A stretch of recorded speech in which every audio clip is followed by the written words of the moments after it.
Hola, ¿qué tal? ¿Cómo estás? Espero que te encuentres muy bien. Te doy la bienvenida al segundo video de la materia de estructuras administrativas en la cual vamos a estar revisando o en la cual estamos revisando y revisaremos a lo largo de los siguientes videos también la importancia de la estructura administrativa o de la manera en que esté organizada la organización, tomando como sustento los principios de administración clásica postulados por Henry Fayol. Recordamos que la escuela clásica, que es una de las principales, propuestas por uno de los padres de la administración clásica consistía en considerar que el éxito de las organizaciones depende de la manera en que estén estructuradas o el que estén formalizadas u organizadas. Entonces, en ese entendido, y en ese sentido vamos a estar ahondando en ese tema, importancia y estructura de las organizaciones, ¿no? Vamos a hacer un breve repaso para contextualizar lo que vamos a ver el día de hoy. Vamos a enlazar conocimientos previos con la información que te voy a proporcionar el día de hoy. ¿Qué vimos la clase pasada? Vimos algo de administración, vimos que es una ciencia social que tiene como principal objetivo lograr metas de manera efectiva, es decir, que sean eficientes y que sean eficaces, que se cumplan tal como se propusieron o tal como se planearon y que además utilicemos el menor número de recursos posibles. Recurso, cualquier elemento que podemos utilizar para obtener beneficios. Hay varias clasificaciones de administración, las cuales te expliqué también. Vimos las 6 características básicas de la administración, perdón. Vimos qué es el proceso administrativo, te propuse varias definiciones, características del proceso administrativo, ¿sí? Vimos definiciones de planeación, organización, dirección y control, que son las fases fundamentales del proceso administrativo, recordándote una vez más que pues estas son las bases fundamentales, son la estructura del proceso administrativo, pero hay algo que incluso que se llama la jungla de teorías de administración. Es un concepto que nace a raíz de que la administración es una ciencia social muy vasta. Todo el tiempo hay teóricos de la administración que están agregando nuevos enfoques, nuevas escuelas, nuevas teorías. Entonces, probablemente te encuentres en abundancia teorías de administración y en estas teorías algunos autores agregan fases al proceso administrativo, agregan por ejemplo la fase de ejecución, la fase de integración y algunas otras, ¿no? Y entonces el proceso administrativo está estructurado básicamente por estas 4 que son las principales: planeación, organización, dirección y control. Aprovecho para mencionarte, el proceso administrativo se clasifica en 2 partes que incluyen estas 4 fases. Déjame te digo, a ver si te puedo rayar por aquí. Sí, creo que sí te puedo rayar. A estas 2 partes que te estoy poniendo en anaranjado, que, híjole, ya me salí de aquí, pero bueno, no importa, la intención es lo que cuenta, te voy a poner texto. Se le llama fase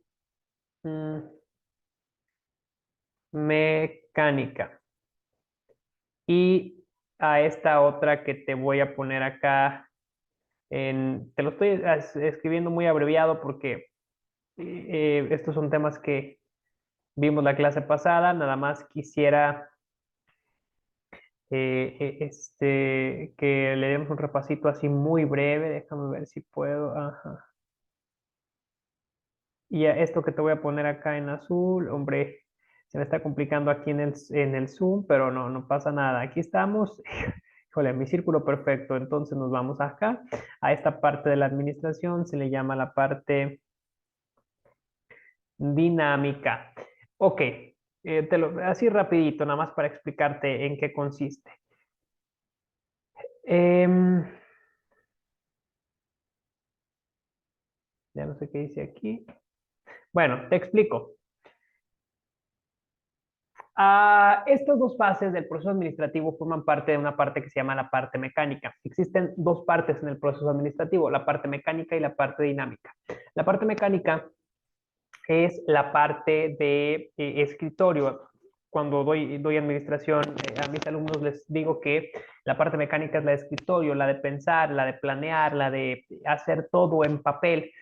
Y la parte dinámica es la parte de campo, la parte de actuar, la parte de aplicar todo lo que propusimos o lo que planeamos. Entonces, en la parte mecánica nos encontraremos a la planeación y a la organización. Y en la parte dinámica nos encontraremos a la dirección y el control. Entonces entendemos que la parte mecánica es una parte estática, una parte en la que se planea, en la que se documenta, en la que se hacen manuales, se ponen los planes por escrito, en la que se dividen tareas y se delegan, y la parte dinámica es aquella donde ejecutamos, ¿no? Donde ya llevamos a la acción todo lo que planeamos. Entonces, repito, mecánica, planeación y organización, y dinámica, dirección y control. Vamos a avanzar. Ajá, bueno, vamos a ver cómo te puedo borrar esto. Un borrador y vámonos. Vámonos. Ok, ¿qué más hicimos? ¿O qué más vimos? Vimos organización, elementos básicos de la organización. Te definí qué es la organización. También te expliqué que había dos tipos de estructuras organizacionales, formal e informal. La formal tiene una estructura intencional y la informal, pues, es aquellas organizaciones que se forman de manera que no es intencional y en la que no existen estructuras mediante documentos, no hay división de trabajo bien estructurado, no hay delegación por escrito, no hay relaciones contractuales, etcétera. También te expliqué algo sobre la departamentalización. Te expliqué que la departamentalización es el proceso en el cual se dividen las tareas por áreas o departamentos con dos finalidades principales. Especialización, que quiere decir que las personas se vuelvan expertas en algo, y la otra es eficiencia, utilizar menos recursos. Al tener el trabajo dividido, utilizarás menos tiempo, menos recursos, serás más eficiente y más eficaz. ¿Qué más vimos? La clase pasada vimos el tramo de control, que el tramo de control es la cantidad de personas que puede gestionar un administrador de manera efectiva, ¿no? Hay que revisar cuáles son las capacidades o habilidades de nuestros administradores y asignarles tramos de control que sean efectivos. Yo no voy a ponerle a una persona 300 personas a su cargo si es que no las va a poder gestionar de forma correcta. Vimos que es la reingeniería, que literalmente significa empezar de nuevo. Es un proceso en el cual se analiza cómo está la estructura, la planeación y los objetivos de la organización, y si se requiere cambiarlos porque el mercado o porque la dinámica económica, social, política, si lo requiere, pues hay que empezarlos nuevamente, volverlos a hacer. Recordamos que los mercados y la sociedad son entes dinámicos, y la Escuela del Desarrollo Organizacional de la Administración nos dice que la administración de la empresa o la organización tiene que ir a la par de las demandas del mercado. Nosotros no podemos estar obsoletos, porque si estamos obsoletos no satisfacemos al mercado, si no lo satisfacemos no nos paga, si no nos paga no tenemos rendimientos o resultados, lo cual no tendría sentido. Un negocio sin beneficios, pues no es un negocio, ¿no? Entonces la reingeniería nos ayuda a estar a la par de las demandas de la sociedad. Y te dije aquí cuáles son los pasos de la reingeniería. Y, ok, aquí nos quedamos. Esta parte no la hemos visto. La parte de organizar o el proceso de organizar sigue una serie de pasos sistemáticos que a continuación te voy a explicar. Una vez que ya tenemos un objetivo bien fijado, que es alcanzable, medible, que es realista, vamos ahora sí a empezar a hacer la planeación, que la planeación es pues definir todas las actividades que nosotros necesitamos realizar para alcanzar esos objetivos que nos hemos planteado. El proceso de organización es el siguiente, o lo vamos a encontrar de la siguiente manera. Primero tenemos que establecer objetivos, que bueno, esto ya lo tenemos previamente hecho, es decir, ¿qué quiere lograr la empresa? ¿Hacia dónde queremos llegar? Todas las empresas persiguen metas, objetivos, y no solo las empresas, todas las entidades, todos los entes perseguimos objetivos, es decir, queremos lograr cosas. El objetivo es lo que queremos lograr, qué queremos hacer, a dónde queremos llegar. Después, hay que identificar, analizar y clasificar las actividades necesarias para alcanzar dichos objetivos. Eso todavía es planeación, pero lo tenemos que tomar en cuenta para poder organizar de manera adecuada. Una vez que ya establecimos objetivos y que ya definimos todas las actividades que hay que realizar, lo que vamos a seguir haciendo, o lo que vamos a pasar a hacer a continuación, es agrupar estas actividades a la luz de los recursos humanos y materiales disponibles y la mejor forma de aprovecharlos. ¿Qué quiere decir? Que nosotros vamos a estas actividades a asignarlas a nuestro capital humano disponible, a nuestro recurso humano disponible, que ojo, aquí me estoy equivocando, no es lo mismo capital humano y recurso humano. Recurso humano, las personas con las que contamos, y capital humano, lo que saben hacer y lo que nos pueden proveer. Entonces, aquí retomamos el punto número 3, agrupamiento de estas actividades a la luz de recursos humanos y materiales disponibles. Es decir, esas actividades las voy a asignar de acuerdo a las capacidades de mi recurso humano y de acuerdo a los recursos materiales con los que cuente, ¿no? A qué departamento o a qué persona le voy a asignar cada una de las actividades. Y después delegar autoridad necesaria. Es importante empoderar o delegar, es decir, dar la capacidad de decisión a las personas que tengan pues, recursos necesarios para poder lograr los objetivos que nos estamos planeando. Y después también hay que vincular horizontal y verticalmente a los grupos mediante relaciones, autoridad y flujo de información. Es decir, tenemos que establecer un organigrama, un cronograma que diga quién le va a reportar a quién, que diga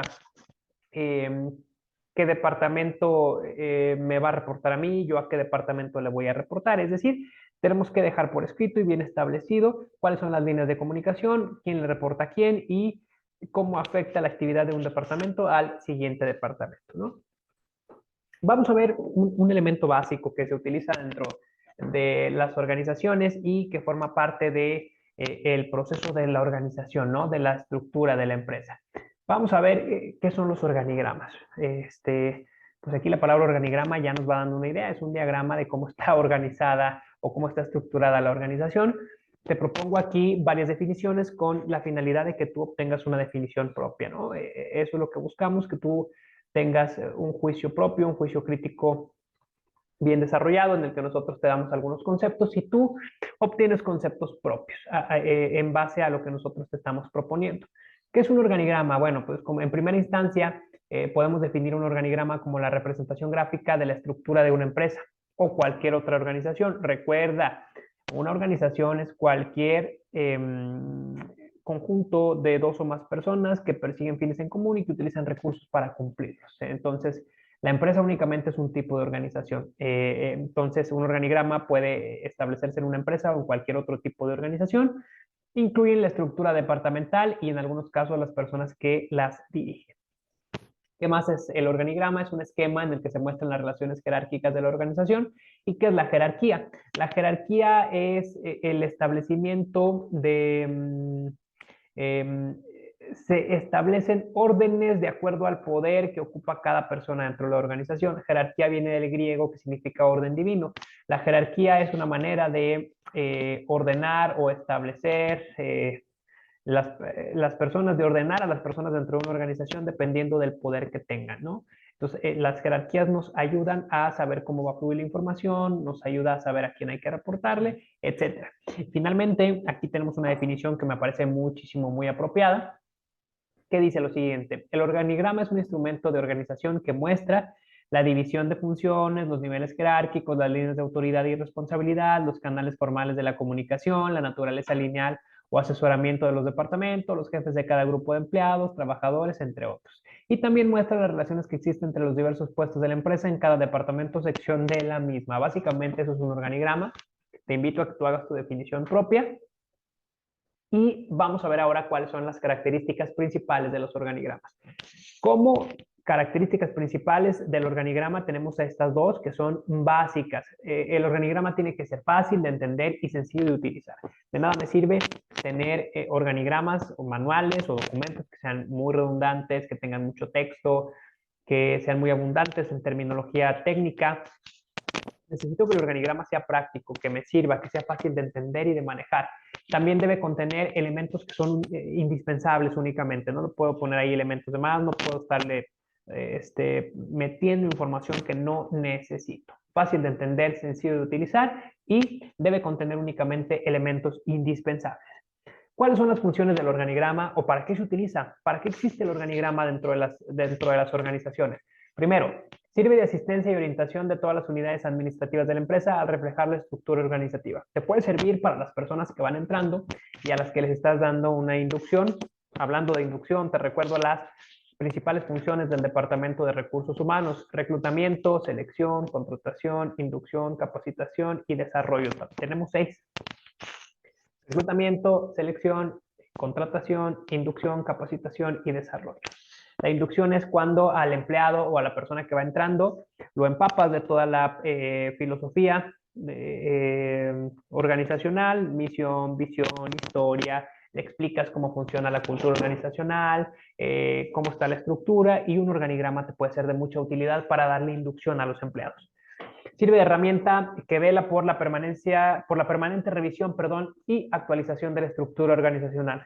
Al tener este diagrama por ahí en una parte visible de la empresa, este nos obliga a tener una constante revisión de la estructura organizacional, estarla actualizando, estar revisando que todavía es pertinente. A lo mejor anteriormente teníamos un puesto que ahorita ya no nos sirve, o a lo mejor es necesario incluir otra posición dentro del organigrama porque la nueva dinámica del mercado así lo requiere. Entonces, esta herramienta nos impulsa a estar constantemente viendo que la estructura esté adecuada, que esté bien hecha. Coadyuva la elaboración de descripciones, perfiles y análisis de puesto, y para la elaboración de planes de sueldos y salarios. Esto funciona como herramienta para que el Departamento de Recursos Humanos pueda generar perfiles y descripciones de puestos. Estos documentos dicen primero cuáles son las características de la persona que va a ocupar una vacante, y también te dicen cuáles son las funciones y cuáles son las áreas con las que se tiene que relacionar. El organigrama es sumamente útil para ayudarte a hacer estos documentos, y estos documentos a su vez te permiten contratar a las personas adecuadas. Eso sería la fase de integración del proceso administrativo.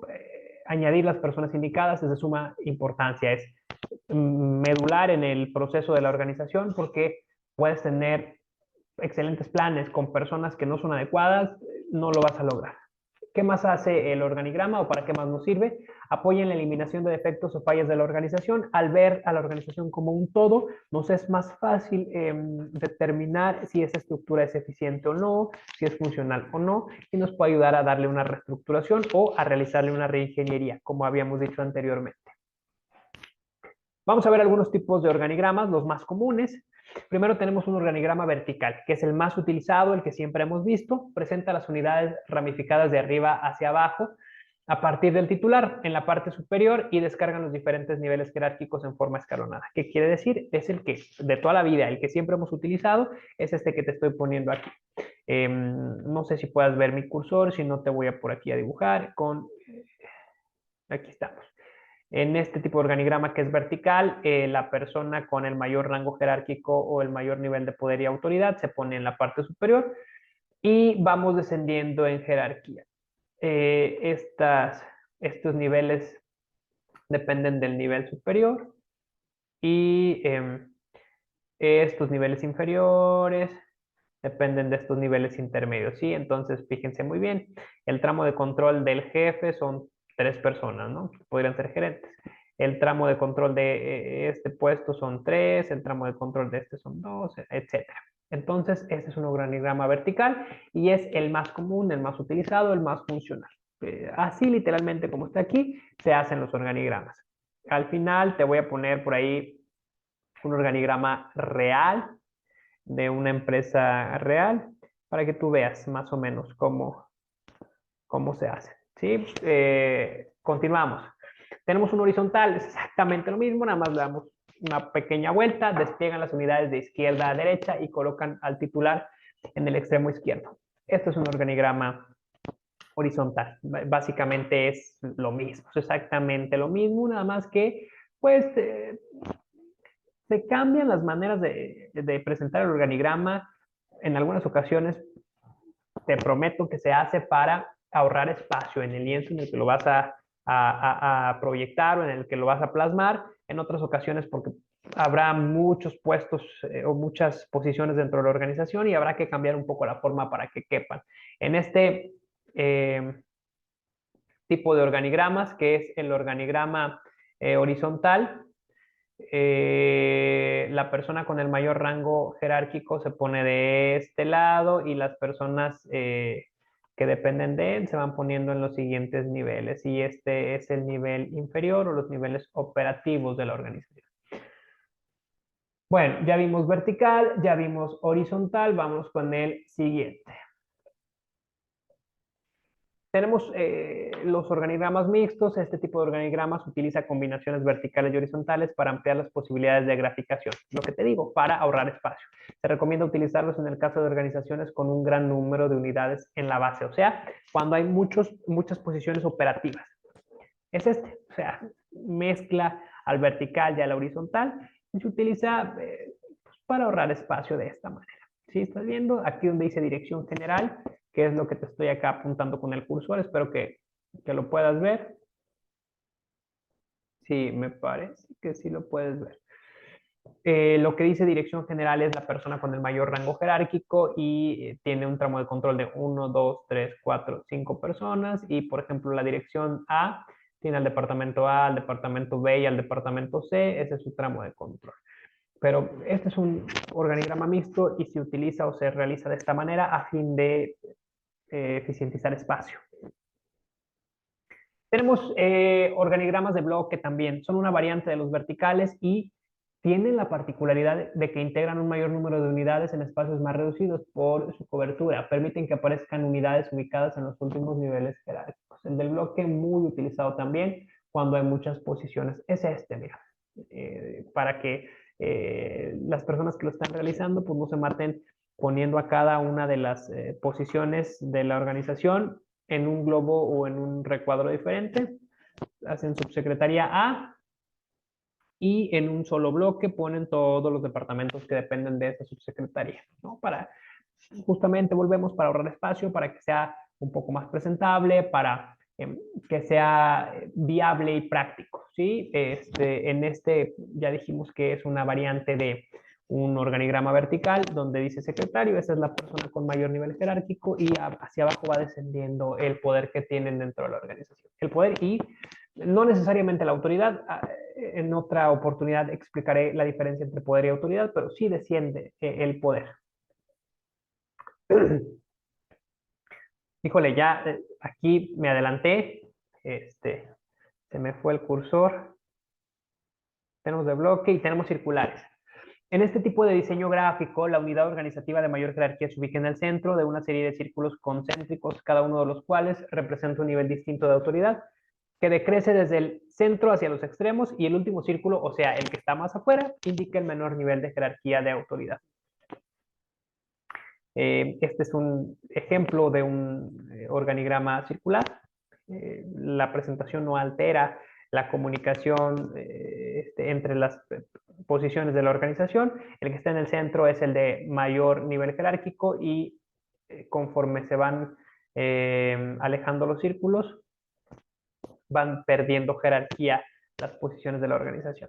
Entonces, para tu organización, tú puedes utilizar cualquier tipo de organigrama. Yo te recomendaría que dibujaras uno de cada uno, que hicieras con una posición, con las posiciones de alguna organización, un organigrama de cada uno, nada más como para que los tengas presentes, ¿no?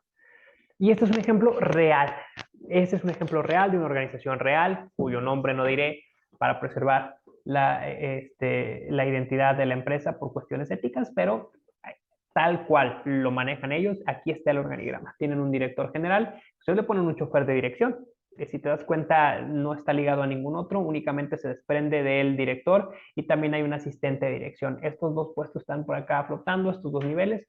Podemos ver que este es un organigrama vertical y tenemos estas dos particularidades, que tiene asistente de dirección y chofer de dirección en cuadros que están acá flotando y que no tienen relación con los demás. Hay un director de finanzas y administración, un gerente de logística y un director comercial. Este director de finanzas y administración tiene a su cargo el coordinador de ingresos, contador general y gerente de recursos humanos. El gerente de logística únicamente tiene eh, bajo su supervisión al coordinador de mantenimiento, y tenemos un director comercial que tiene a los ejecutivos de venta y a los coordinadores de servicio al cliente bajo su mando, y así sucesivamente van bajando los niveles. Y te das cuenta, por ejemplo, aquí en el gerente de logística tenemos un coordinador de mantenimiento, tenemos un analista de costos de operaciones, un jefe de taller y finalmente las posiciones con menor nivel jerárquico son estos, que es primer mecánico y lavador. ¿Cuáles son las ventajas de la utilización de organigramas? Estamos por terminar este video.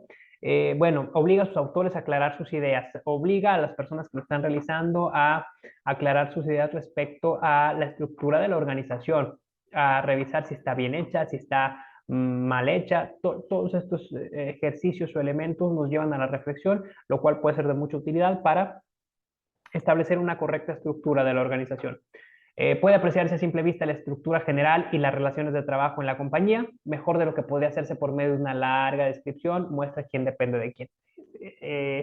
El hecho de que un organigrama sea un dibujo te permite tener una visión más clara, más objetiva de cómo está estructurada la organización, cosa que ya habíamos dicho. Indica algunas de las peculiaridades importantes de la estructura de una compañía, sus puntos fuertes y débiles que te ayudan para hacer una planeación correcta. Sirve como instrumento de enseñanza y medio de información al público acerca de las relaciones de trabajo de la compañía. Te puede servir de ayuda para las personas que van entrando, que se van incorporando, para tus proveedores, para los nuevos socios, etcétera. E indica a los administradores y al personal nuevo la forma como se integra la organización. Estas son algunas ventajas o algunos puntos fuertes de la utilización de los organigramas, pero también tenemos algunas desventajas de los organigramas. La primera que tenemos es que solo muestran las relaciones formales de autoridad, dejando por fuera muchas relaciones informales significativas. Dentro de las organizaciones no únicamente hay relaciones formales o estructuradas, también hay relaciones informales que son de mucha importancia porque influyen mucho en el proceso productivo y de gestión de la organización. Entonces, los organigramas no las toman en cuenta. Tampoco señalan el grado de autoridad disponible a distintos niveles, aunque sería posible construirlo con líneas de diferentes intensidades para indicar diferentes grados de autoridad. Esta en realidad no se puede someter a esta forma de medición. Bueno, nunca nos dicen realmente cuán importante es la decisión de una persona dentro de la organización. Nada más te dice que esa persona manda a las que están ahí abajo, pero nunca te dice si sus decisiones son realmente importantes, si son de mucha influencia o son de poca influencia. Y eso te sería de mucha utilidad. Algunos administradores descuidan actualizarlos, olvidando que la organización es dinámica y permite que los organigramas se vuelvan obsoletos. Hay por ahí organigramas que tienen a personas que hace 5 años ya se fueron y entonces lo tenemos como adorno. Pensamos que el organigrama es nada más para que se vea bonito junto a la misión, la visión y los valores, que por cierto, también hay que actualizarlos de manera periódica. A lo mejor no cambiarlos porque alterarían la esencia de la organización, pero sí darles una actualizadita. Entonces, la desventaja es que incluye mucho trabajo estarlos actualizando de manera constante, cosa que tendríamos que hacer. Hasta aquí la clase del día de hoy, donde vimos proceso de organización, vimos qué es un organigrama, tipos de organigramas, ventajas y desventajas de utilizarlos, características que debe contener y funciones de los mismos. Espero que te sea de mucha utilidad. Te invito a que apartes tiempo para que estudies por tu cuenta, para que hagas autoestudio, para que hagas autogestión y apliques técnicas de aprendizaje como hacer resúmenes, cuestionarios, frases de lo que te estamos aportando aquí en los videos. Espero que estés muy bien. Muchas gracias por ver este material. Te veré en el siguiente video. Que estés excelente.